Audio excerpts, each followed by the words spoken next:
a few things, and I have to read it all because I can't remember anything, ever. So my name is Jennifer. I recently read somewhere that if you really want to understand something, try explaining it to someone else. So here I am, explaining to you how I really began to listen. To my body, to my heart, and to the earth. I spent 2008 at the age of 36 in the land of cancer. I had 2 surgeries, went through 4 months of chemo, 4 weeks of radiation, and I am now at the beginning of 5 years of hormone therapy. I began my journey by buying a book on green living, and the very first thing I learned is something I already knew but always made excuses for, which is that no matter how you look at it, the environment affects our health, and what we do affects the environment. $11 billion is spent every year on cancer research, and every year Americans spend $67 billion on soda. Something is definitely out of whack with these numbers. With all these things in mind, I started making changes.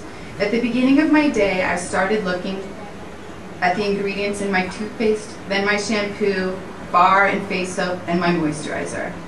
Then I would look at my new book and do research on the internet to see if I could make some healthier changes that were better for me and the environment. There's a Zulu phrase, I am because we are, which means I am not defined, without you. We all affect each other's lives, and I wanted to have a positive effect. My first change was buying a new toothpaste, then shampoo, bar and face soap, and moisturizer. Step by step, one purchase or change at a time, I began examining how I was living my life. I looked around me at everything I was touching, and before I knew it, I felt like I was really beginning to make some positive changes. I felt like I was slowing down instead of taking the fastest, shortest route to an end result. I began planning our meals, only buying organic food, cooking every night, bringing back the ritual to food and my life. My grandparents grew up on a farm. They knew where all of their food came from and how it got there. They sat down with each other at meals, ate slowly, and spoke to one another.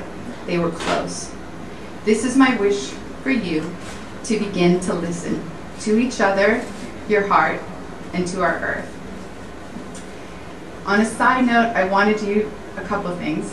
I wanted you to know that there's a ton of information out there on being green, and I've been working on my own office at work on making it better and more eco-responsible. So I have tons of information, and if anybody wants all of it, I'll send it to anybody so you can share it with each other. And just to end up, I wanted to read you a portion of the Stand Up to Cancer Manifesto, because these words inspired me to actually be more green and be more eco-friendly. I don't know if you guys heard it or knew about it. It was like the beginning of September. There was Katie Couric did a Stand Up for Cancer concert. It was really great and very inspirational. So here you go. We used to have such crazy dreams, the kind of dreams that brought us together, made us not mere mortals, but a movement. We used to dream we'd get to the moon, and we were crazy enough, fanatical enough, relentless enough to get there. We dreamed we split the atom, make smallpox and polio whispers from forgotten history books, make technology infinite, individual, connect the world. All the unbelievable and the impossible, all they can't do and they never will, we overwhelmed them, we overpowered them, we conquered them. They said no, and we said yes. We stood up and changed the world. Stand up when everybody else sits down, stand up when it's easier to turn away, stand up for everyone who can't rise anymore. When the answer seems impossible, stand up. When the dream is right within our reach, stand up. When the powerful refuse your call, stand up. Thank you.